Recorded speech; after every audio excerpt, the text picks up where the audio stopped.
Halo guys, Assalamualaikum warahmatullahi wabarakatuh.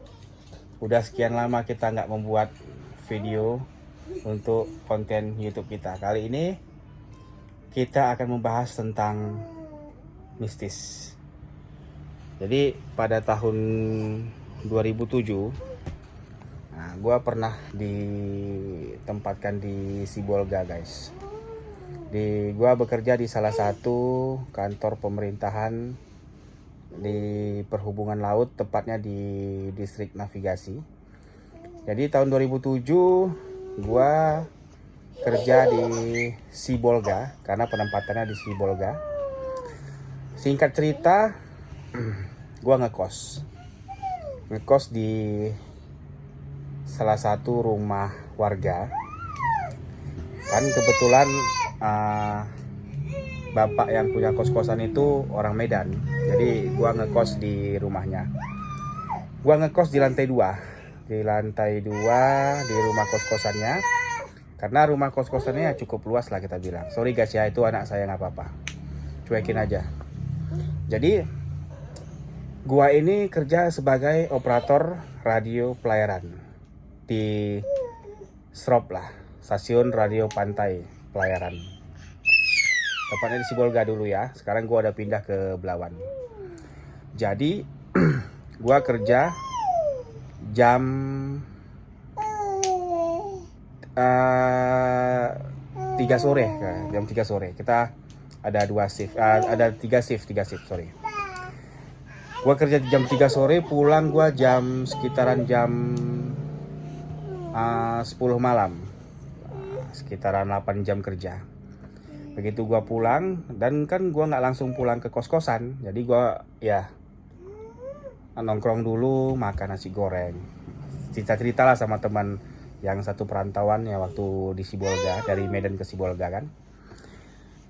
Setelah itu kita pulang, gue masih inget tuh sekitar jam gue sampai di kos itu sekitar jam 11 malam lah, dah sampai di kos. Ketemu bapak kos, ngobrol-ngobrol sebentar, terus naik ke atas, karena kan kos gue di atas. Jadi badan gue gerah, mau mandi tapi mata udah ngantuk, karena kan sampai di atas kos jam setengah 12 malam, karena ngobrol-ngobrol lagi dengan bapak kos. Jadi gue main HP lah di kamar kan, karena kebetulan di lantai 4 tuh ada 4 kamar. Yang 3 kamar kebetulan yang satu polisi, dia dinas malam, yang satu lagi kontraktor, dia lagi ke Tapak Tuan Aceh sana, dan satu lagi perempuan, ibu-ibu, tapi dia lagi pulang ke Medan. Jadi tinggal gue sendiri lah yang ada di lantai atas. Singkat cerita, gue tidur karena udah kelelahan, gak sempat mandi lah. Jam setengah 12 sampai rumah, sampai kos-kosan kan, tidur. Terus pas gua mau bangun, badan gua nih kayaknya nggak kayak ada yang ngunci gitu, nggak, berat sekali. Kalau orang bilang itu seperti rep-repan lah, tapi mata gua ini bisa melihat sedikit, dan gua berusaha untuk bangun tapi nggak bisa. Akhirnya gua ngelihat di depan pintu kos-kosan gua, dalam kamar gua itu berdiri perempuan tinggi dengan rambutnya yang acak-acakan, dengan baju yang warna putih, tangannya nggak nampak, kakinya nggak nampak, dan mukanya nggak nampak. Rambutnya itu panjang selutut. Dan gua nggak bisa bangun pada saat itu, berusaha untuk bangun, tapi dalam hati kecil gua, ini siapa yang berdiri di dalam kamar kos gua gitu, siapa gitu kan. Sementara yang penghuni yang lain udah pada nggak ada di kos-kosan, cuman gua sendiri di lantai atas itu kan. Ini siapa, gua bertanya kan dalam hati, sambil gua mencoba untuk bangun. Tapi dia diem aja nggak bergerak. Tangannya nggak nampak, kakinya nggak nampak, wajahnya nggak nampak. Tapi gua masih ingat rambutnya itu panjang, kriwil-kriwil gitu, seperti keriting-keriting nggak beraturan, dan bajunya itu putih tapi agak kotor, seperti kena tanah lah gitu. Gua berusaha, tapi karena gua Islam, akhirnya gua baca ayat kursi dalam hati. Gua baca ayat kursi dalam hati karena kan semua nggak bisa bergerak, tangan semua nggak bisa bergerak, bibir pun nggak bisa bergerak. Akhirnya gua baca dalam hati ayat kursi, baru terlepas, baru gua bisa duduk. Terus gua lihat pintu situ udah nggak ada orang. Di situ gua keluar keringat dingin karena nahan untuk bangun tadi. Akhirnya gua turun ke bawah. Gua tidur di ruang tamu karena gua nggak berani lagi kan di kamar itu karena gua ngelihat sesuatu di situ. Akhirnya besok pagi gua samperin yang punya kos. Jadi gua bilang, "Pak, maaf ya Pak ya, itu kan yang saya tempatin itu, kamar yang saya tempatin itu, malam saya ngelihat seperti cewek lah," saya bilang. Tinggi, seperti kalau orang bilang seperti kuntilanak lah, cuman wajah nggak nampak. Jadi bapak kos itu senyum-senyum.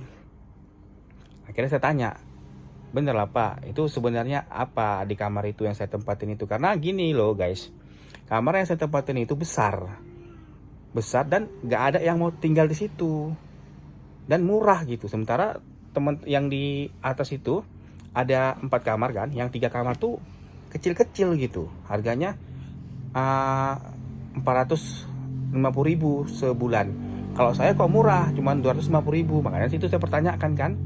Akhirnya saya tanya lah dengan bapak kos. Rupanya tahu nggak apa jawaban bapak kos? Di situ pernah ada perempuan mati melahirkan. Karena bapak kos itu beli rumah bekas orang. Jadi rumah itu bukan dia bangun dia dari tanah kosong, enggak. Tapi dia beli dari orang. Dan dia pun nggak tahu kalau rumah itu bekas ada orang mati melahirkan. Tapi karena udah terlanjur dibeli, akhirnya mau nggak mau terpaksa di lantai atas dibuatnya kos-kosan. Dari situ saya langsung down, langsung saya turun ke bawah. Saya nggak mau lagi kos di atas. Akhirnya saya pilihlah kos di bawah walaupun 500.000 1 bulan. Ngeri kan guys? Tapi beneran gue nampak, gue ngelihat gitu, gue ngelihat. Dia tinggi, badannya besar. Tapi kalau kita lihat kuntilanak yang seperti di film-film Susana kan mukanya kelihatan. Kalau ini enggak guys. Wajahnya tertutup dengan rambutnya acak-acakan panjang, acak-acakan nggak karuan rambutnya. Bajunya putih tapi seperti apa ya kita bilang, seperti kena tanah kayak gitulah. Dari situ besok pagi gua angkat barang-barang gua ke bawah, gua nggak berani lagi gua di situ. Mungkin kalian pernah nggak punya pengalaman seperti saya?